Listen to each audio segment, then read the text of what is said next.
Greetings and welcome to an All You Can Geek Gamecast. This week we have the magnificent Tony Ooh, Korkanakis magnificent. I like that. Hello, hello. and the marvelous Mike Sinitti. Alliteration. What's up? We Sounds got like to it should have pump been you guys up. terrific then. Uh, well, and terrific, the terrific Corey Feinsod, your host, obviously. I'm here as well. Unfortunately, Jim is not. He is out again, but we hope to hear from him soon. In the meantime, we are going to tough it out and get you the best news in the gaming world we can, as well as what we've been playing. So let's start there. Mike, what have you been playing? I know that you had done a bunch of Outer Worlds and stuff. You Mhm. finished that yet? No, I've kind of stalled on it a little bit. I did go back to it last night for a bit, but I Oof, hit the level man. cap, and there's a lot left of the game, which Mm. seems kind of like, I don't know, So did you bad complete the design main choice. campaign? No, Oh you can't wow, do and you that in hit the this. This is level cap, this is and an you haven't Obsidian even game. Once you get to the end, you can't do anything. So, no, I have like I guess maybe like the end game quests line of the main campaign, and I have like two more companion quests and a few more side quests. There's a fair amount left for me to do, and yeah, I hit the level cap already. So we'll see how motivated it keeps me with just story and I Hmm. guess money and some stuff to pick up. I guess. Yeah, it's not bad, and it's sometimes it feels fun, but it's I'm a little burnt out on it at this point, obviously. That's so it's Played it a fair amount. overstayed its welcome, where the first one understayed its welcome, would you say? Kind of, yeah. Hmm. It's interesting, and again, the restrictiveness of the leveling and what you can level up, what Well, I'm you glad should Jim's gonna be focus playing on. it then. We'll get to see Yeah, how this goes. We'll talk to him about it, hopefully. yeah. But still, you know, it, it it's still mostly a good time when you're in it. It's just it's not. It's missing like something that's hard to explain. It's just not quite Mm. compelling enough. It's probably mostly the characters. They're not great. Um, Okay. and then other than that, though, I jumped in with everyone else. As you saw, I shared on our Discord. My friend did a 24-hour fundraiser for Extra Life, and he did Arc Raiders mostly. So I Nice. jumped in. I jumped Oh, in here he into is. Arc Raiders. Oh boy. Uh, We got him, guys. so I've been playing it, and even more surprisingly, and I'm still not sure if it was a good idea. I tried it on my new laptop and it worked. So I've been Oh, playing it wait, on wait. that. You played on Steam? Yeah, and Oh man, the yeah. conversion process has begun. I mean, I probably shouldn't have because I have to figure out like Discord with Ryan, who's on Let's use bot, your phone, and man. then yeah, well then then he's not chatting with the people in game. He's confused, and then It's not, doesn't sound like it's your problem. Sounds like it's and his but problem. then like I don't even know how to like get out of the game to like I have to restart, and Mhm. half the time I don't know if it's gonna start because it says like there's a driver problem. Then it starts anyway. All PC right. stuff. So it's fine. But it works, and I'm surprised. And it runs pretty well. But beside the point, the game itself, so far so good. The problem is when you're early on, like you're afraid to try to do anything, and I'm still in that. Obviously, Take a free better loadout, for man. wait. Take a free loadout. Just I have mean, I've fun. done that, but Kill people, uh, take their stuff, and then you're good to go. that's the thing. Like, there's like hardly any PvP, at least where I've been playing, and I don't want to deal with it because I don't have anything that I feel like that is good. That's Um, good thing then. Yes and no. I get a little bored with it without that. Although it is a testament to how the AI, the arcs are actually scary and dangerous. Because like I don't know, I would compare this like to like Titanfall or something. The like the AI NPCs are like nothing, so they don't even count to you. This isn't like that. They're a real threat, and if you just fight them, that's more than your money's worth most of the time. So it is impressive to me in that way. But I just feel like I'm not quite at the real meat of the game yet because I haven't really engaged in PvP. once I was set up with a friend who was like who had laid a trap. Like, other than that, I got like just murked a few times without noticing what was happening. That was most of my PvP experience. But Okay. Are you still on the first map or what? oh no, I've gotten a few, most of them. The latest one I got was that what's it called? The like indoor one. That's the Yeah, one I mean that that's was the talking about. PvP fest. Like I don't know how you That's haven't. a death trap. Yeah. Yeah. There you go. If you want PvP, If you want PvP, you load just that load up. that map. You just load Well, that I map. don't necessarily want PvP because I don't have anything to deal with it. Like I have very few You start guns out with a or gun. That's all you need, brother. I know, but I It's don't free know about loadouts. that. Take a It free, doesn't like I seem said, like You take a risk free nothing. it loadout. doesn't feel like that. You risk And nothing. then just feel keep like it. going in over and over. I Just keep take getting go one around shot by something, and I have nothing that can one shot, so I don't know. Um, That's when you just Fair gotta enough. wait. but You got third party people. Yeah. Are you going in solo? when I have to, but I've also teamed up. I've filled the team a few times with randos, which been hit and miss. And then I played with Doug and Ryan a little bit, and Okay. that's been fun. But Doug is so much more advanced from him playing 24 hours straight. He's got all these like different goals, and yeah, he's way more aggressive about everything. Again, we set up a trap. That was where we had someone. Did We you had have a a bar flute? door. We had an area where a high loot area, but we were hiding. And then he gave me some like sticky grenades that we put on the wall. So as soon as someone came in a certain area, we just blew them up, and yeah, they had no chance. But so that was funny. I don't know how sporting it was, but that was PvP for me. That's what this game That's what is, it's all man. about. Yeah. Um, and It's meanwhile, either on my other you friend, or on the them. other end, So Ryan kind of doesn't want to deal with PvP at all.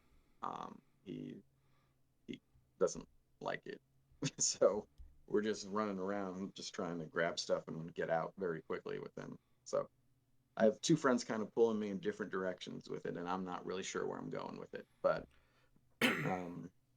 so we'll see how it goes. I mean, I put in some time already. I feel like it's always Let's see. dependent on what's going on. Like, there are times where I'm like, I see somebody and it's like, huh, they just got done fighting that arc. I saw them take a hit or two. Pretty easy to just pick them off right now.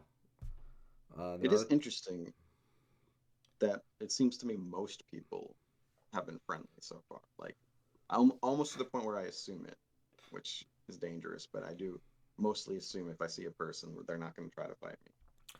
In the outdoor maps, generally, they're very friendly. Unless it's... I find solo in the outdoor maps, everybody's usually friendly. It's when you start to do the night raids, or teams is when people get real trigger happy, and especially on the indoor map. I have a policy just indoor map, just fire first. Don't even question about it. Like shoot first, ask later. Yeah. Like it was funny. One of my last one, I somehow survived. There was one guy who was mad at some other guy for shooting at him, and we were all solos. And then there's like four of us hunting for one guy who shot first, and then we all just left. So that was interesting. But I mean, the thing is what's cool about this game is that it creates these moments where you can talk about. It's like, oh, I met this guy and we chatted and we hooked up and no, started doing stuff together, and then he betrayed me or I betrayed him, and you know, yeah. neat. I remember I was in one of the maps where like bunkers can open up or something during a certain point in the map, and so I was playing solos at that time, just check it out, and that like 20 players, we all went to this bunker, and everybody was just being pretty cool and chilling, like just doing whatever we had to do. And then somebody just tossed like a smoke grenade on the ground just to be cheeky or whatever like that. And I was just like, I have a heavy fuse grenade. And even though I might not down anybody, I'm going to get a shit ton of XP, because you get XP for how much damage you do to raiders. So I just threw a grenade on the ground because nobody could see who threw it. All I hear is a lot of grunting and noise, and people like, oh, wow, who threw that? And I was like, yeah, fuck that guy, blah, blah, blah. I'm just like, whatever. And the thing is, it's funny because I expected just an all-out like shoot fest then, but no, Right. everybody's like, "Wow, okay, fuck that guy," and I was like, "You guys aren't Were going to you, shoot were each you other?" guys Like, all about to extract?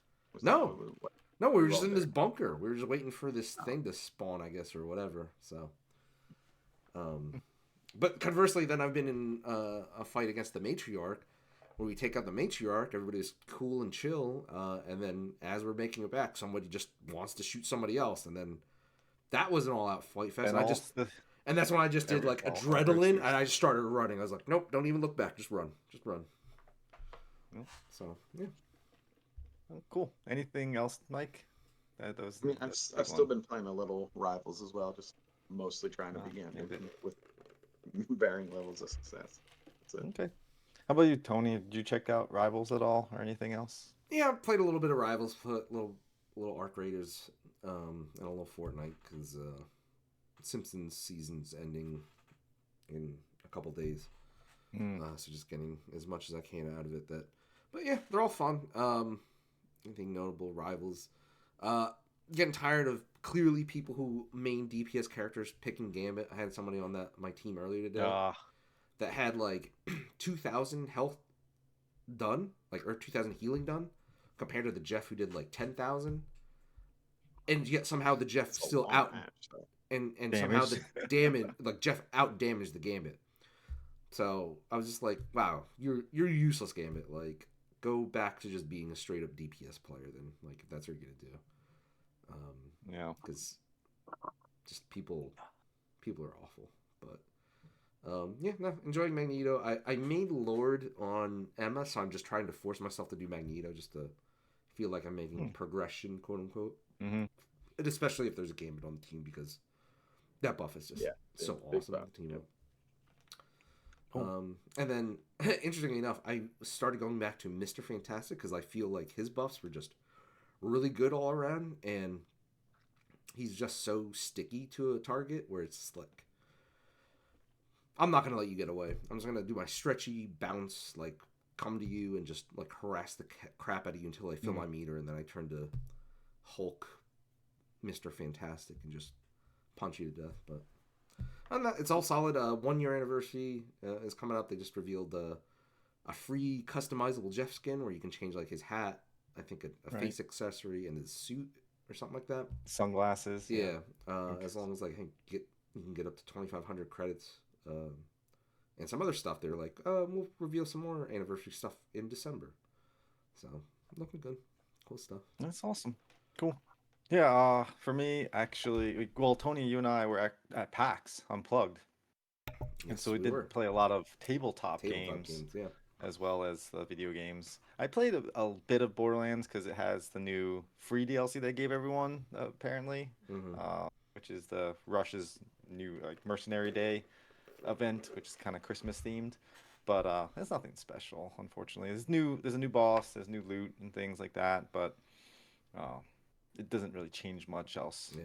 Like this, unfortunate with that. But the tabletop stuff was a lot of fun. Did get to also play a murder mystery escape room. Not escape room. I want to say escape room, but murder mystery thing. I was expecting it to be much more of a role playing type of thing, but it was really just like a sit down discussion type of thing. I think that unfortunately the host of it is what did it for me. It was like too much meta. Not he wasn't. I don't think he was doing it on purpose, but this kind of to move things along, he kind of gave stuff away, which, in my opinion, like the whole idea is you want the people to discover the things on their own and make mistakes as they go, and that's part of it, right? But I think it was cool. But I will say one of the highlights was playing the Riftbound card game demo that they had there. Riftbound had a big presence at PAX Unplugged, and if you don't know, Riftbound is a trading card game with the League of Legends, characters. So it's by Riot. So Riot developed the game, put it out. They rushed this to market because they felt like they had an opportunity, and so they did have to reuse assets from another game to get it out there quickly. But it looks like with their new set, they're gonna have a much more. I think it's much. I don't think it's 100%, but it's like almost 100% all custom art for Riftbound. Yeah. But that was a cool game. I will say, 'cause I play Star Wars Unlimited. I think Riftbound's pretty neat. It's got some neat mechanics. I do like characters and the things that it's offering. It's a change of pace. So I don't know how you felt, Tony, if you had any thoughts there, but I thought it was pretty neat. Yeah, I mean, as a long Coming time. from Magic, Yeah, obviously, yeah. you're a Magic I've guy. been playing Magic since like '94 or something, so I've seen numerous card games come and Come and go. go. Dust in the wind kind of thing. But this one, yeah, it's pretty good. It's more, what do I want to say?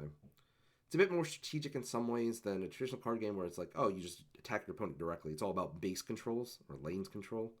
Mhm. And it's kind of simulating the League of Legends experience there because ultimately about who controls the lanes is going to be able to push for the win. So it has some interesting mechanics there, and obviously it capitalizes on something like Star Wars or Gundam or One Piece, where like you can get attached to the characters because you are exposed to them through other media forms, whether it's movies or anime or whatnot, and it applies it to a trading card game. So, lots of people are like, oh, I love Ari, for example. She's one of the most expensive cards, or Kaisa, or Victor and Yeah, stuff like your that. champion's gonna get represented at some point, if not now, in the future for sure. Right, right, right. And coming off the hot heels of something like Arcane, I think is just a good opportunity for them to expand the League of Legends universe Brand. because, Yeah. again, Riot lost money on Arcane, as silly as it sounds, because it was such an expensive project for them to do. And their biggest regret was all of that was they didn't have a good way to like recoup that money because yeah, they could sell skins, but people who are like, oh, I love Arcane, I love these characters, and I want more. It's like, well, go install League of Legends and hate your life. And it's like, yeah, you don't Hmm. want to do that, right? Everybody I've ever recommended that show to, it's like, but then they meet with resist. They're like, I've never played League of Legends. I'm like, no, good. That's better.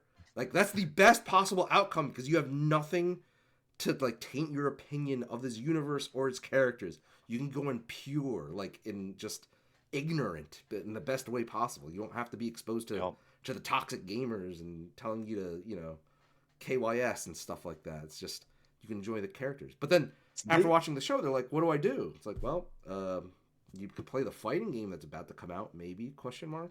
hmm But I think I card will games are say they way had easier. a presentation at PAX, so they had a huge presence, like I mentioned, and their presentation was very insightful, and they showed a bunch of the Spirit Forge The next set, set, which is yeah, set two. But like the other thing that they were talking, like, they mentioned on there, it's like you were saying, like how do you make money off of this? And like, oh, you're making this game so you can sell more skins, and they were like, actually, like we sell skins so we can do things like Arcane and yeah, lose money on it, so we can do things like Riftbound and lose money on it potentially.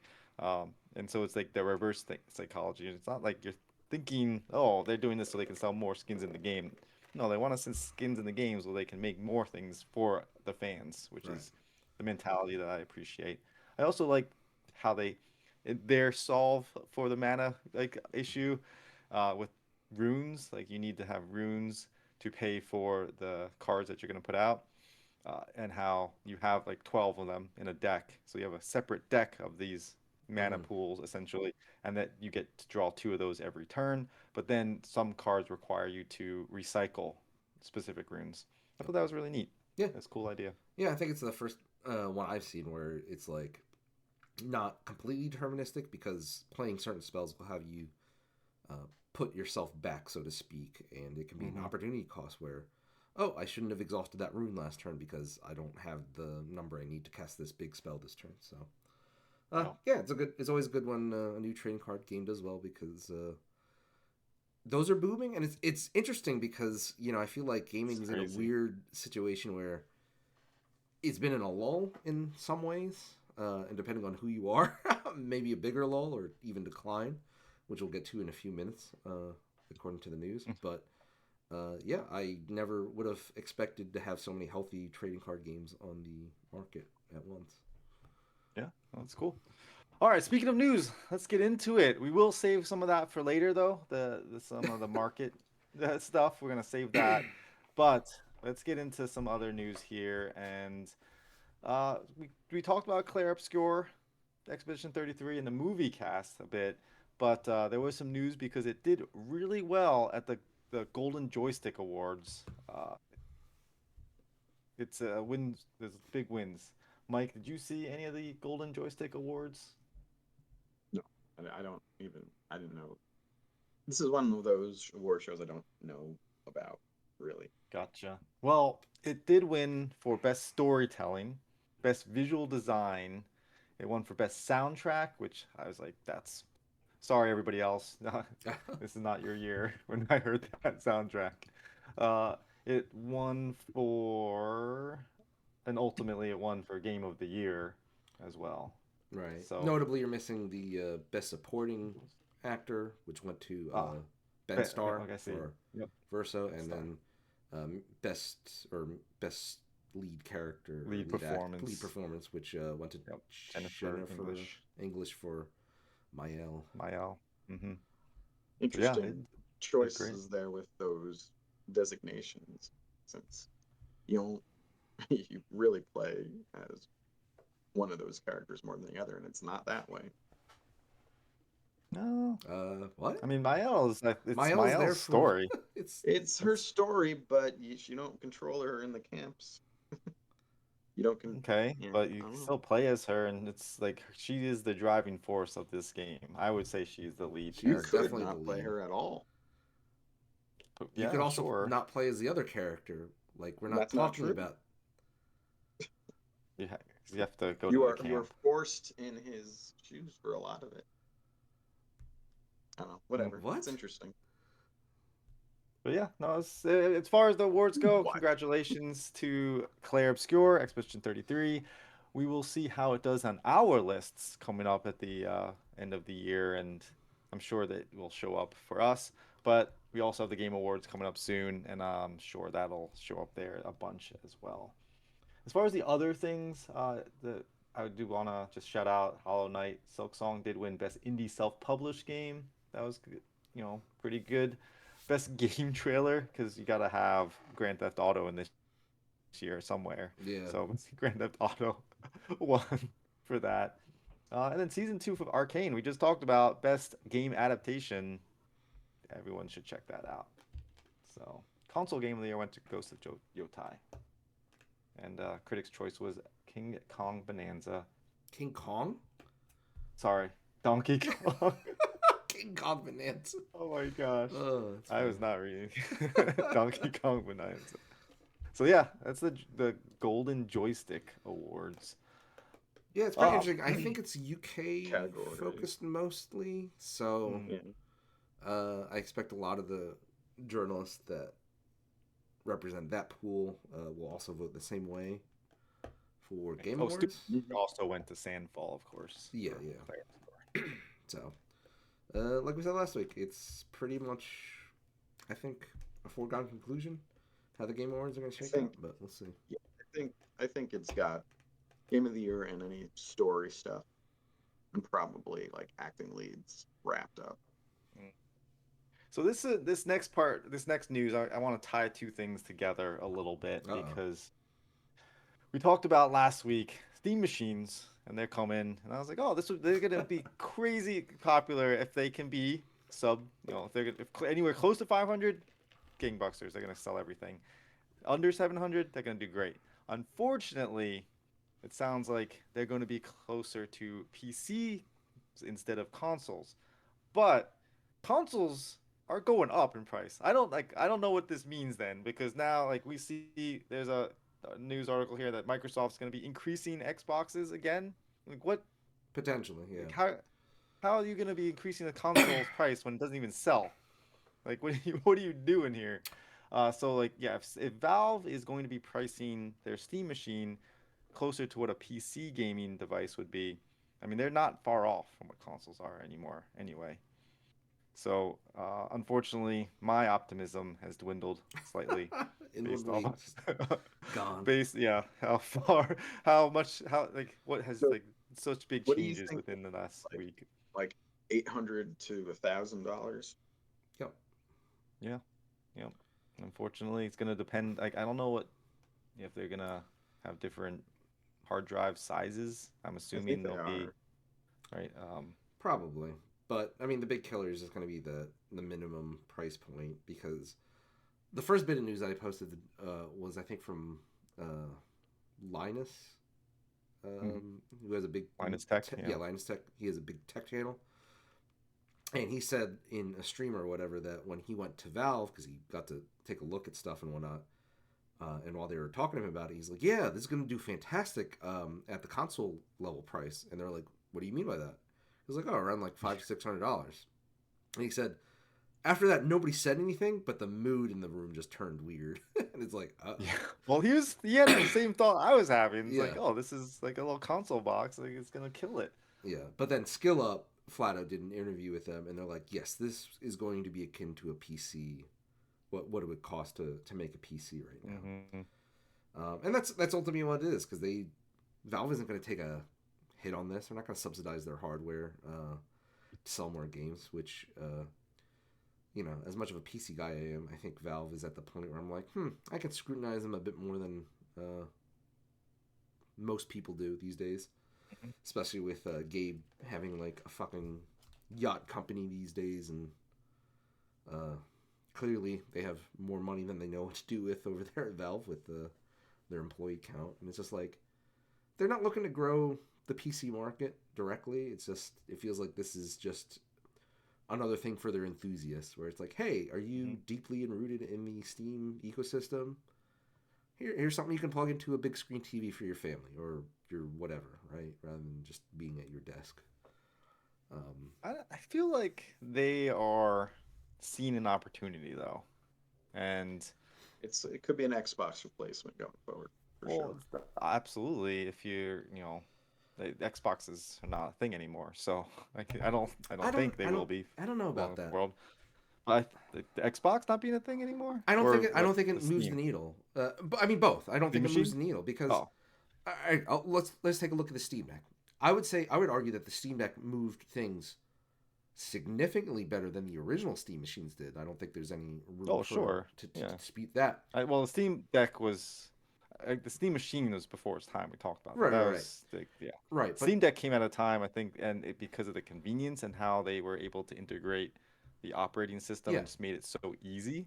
That's where I think this Steam Machine, because you're gonna have a lot of people like Mike who does not want to have anything to do with right. PC gaming. They don't want to have to worry about drivers and have to tinker with Yeah, things and yeah. stuff like I that. agree with that. This this solves that problem for people, and now you have a platform that you can sell, and you can sell like the Steam Machine, and then it's exclusive. It's your platform. It's not like like any other PC, and you can build the hardware to be optimized for whatever software you want for it.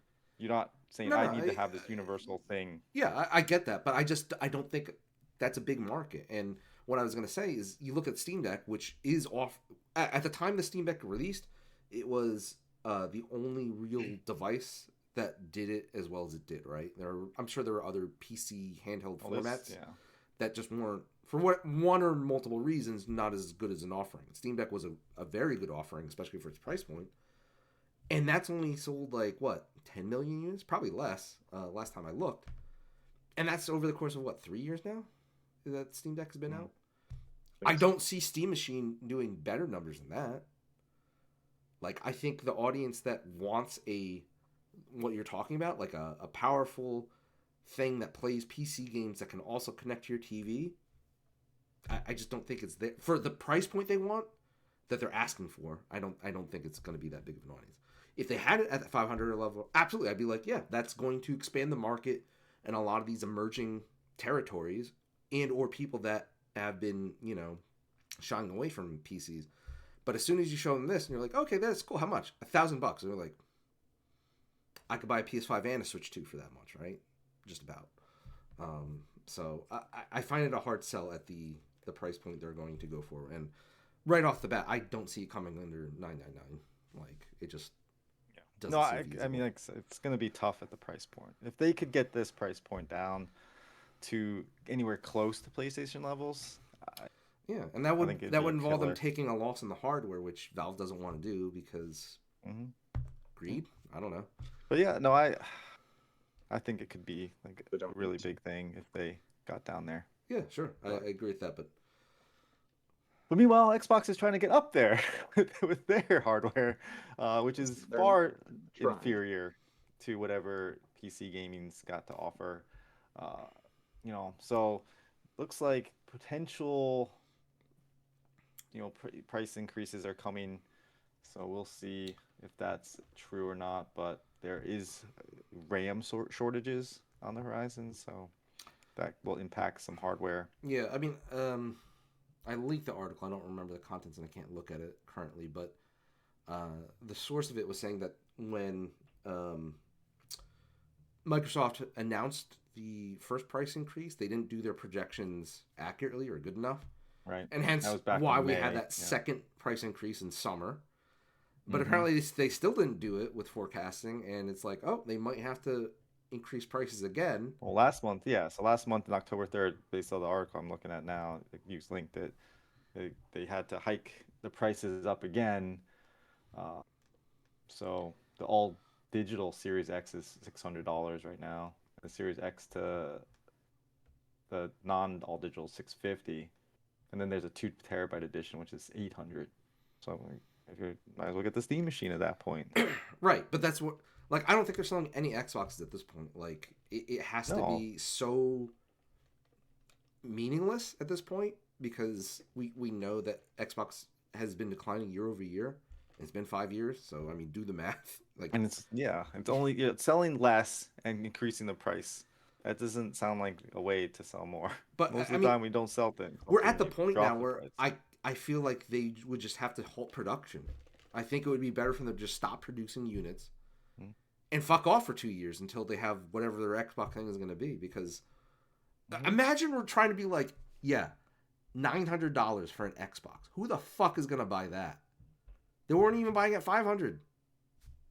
Yeah, no, that's what I'm saying. But AI, it's all about because AI. AI is the Yeah. reason here, according to a leaker, saying that the AI data centers are taking a huge chunk of the total memory supply that's available Well, for yeah. these consoles. I mean, I was reading unrelated to this, but an article about how a lot of places are selling RAM like they sell lobsters, where it's like, hey, market price for today is this much Yeah. because the prices fluctuate on a daily basis. So yeah, things are going up because of the orange man in the Oval Office, plus the tech industry billionaires that are fucking kissing his ass and sucking his dick. So yeah, good job, There you go. good job, people. Meanwhile, we have some sales numbers to share, which we teased earlier in the episode today. So these are the numbers for period October 5th through November 1st. So within that period, number one game, which is new to the list, Battlefield 6, number one. Became the And best-selling game of the year right away. yeah, immediately, which is pretty crazy. Then you had Pokemon Legends Z to A at number two, which is also new to the list. Ghost of Yotai moved down up one because it was number four Yep. last time, but it just came out, so It that's only had a couple days of why. sales. Yep. NBA 2K6 is in fourth, and EA Sports Football Club 26 is fifth. The other new titles that made the list of the top 20 were Outer Worlds 2, like at number 7, Little Nightmares 3 at number 8, and Ninja Gaiden, which you also played, Mike. Was that you who Yeah, played that? I did play that. Yes, Yeah. pretty good. So those are the new ones that hit the list. I see Helldivers was on here as well. Got to get those Xbox. co-op games going. GTA Yeah. 5 over there at number 19. Hmm. So we gotta have GTA all the time. But this list is usually brought to us uh, from Matt Piscatella, and he had some things to say regarding this month of sales, which were hardware. Video game hardware spending in October grew 36% when compared a year ago to 351 million. Switch 2 was again able to offset declines across Switch, which was a 52%, negative 52% versus a year ago. Xbox was negative 37%, and PlayStation 5 was negative 22%. Then we had Nintendo Switch 2 sold 328,000 units in October. It was 68% ahead of the sales pace set by the original Switch and is 3% ahead of PlayStation 4's previous record velocity. We also had October spending on Asus PC portable hardware devices increased by 4.8x compared to a year ago and is now 30% higher year to date. So Asus PC portable hardware, Xbox. interesting. Content here, we had October video game content spending grew by 1% when compared to a year ago to 4.4 billion. Mobile spending grew 10%. This is due to Mobile Source's Sensor Tower, and a 9% increase in subscription spending offset declines in other segments. So there's some ups and downs here. Switch 2 definitely helped the overall in general there. Yeah, but none of this is that surprising or anything Yeah, really, I wouldn't say surprising. honestly. But yeah, more I mobile, more subscriptions. That's how it's going. So I think I posted as well, but we have some numbers about Call of Duty's performance. They put it there Okay. in the news, right? I don't see it I here. don't Is it in the general? Here, Might be in general. maybe. Let's see.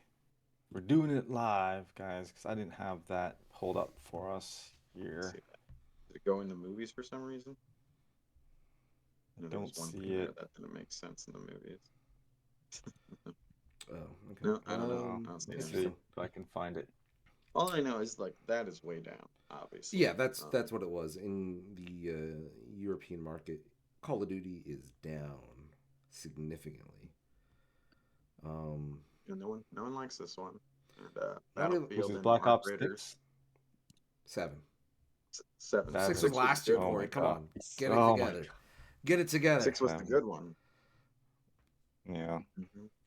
But yeah, I think it's a combination of going directly from Black Ops to another Black Ops, just being met with a lot of ho hum. Well, Why? again, that was a specifically good one, and this one, the story Specifically not apparently, good one.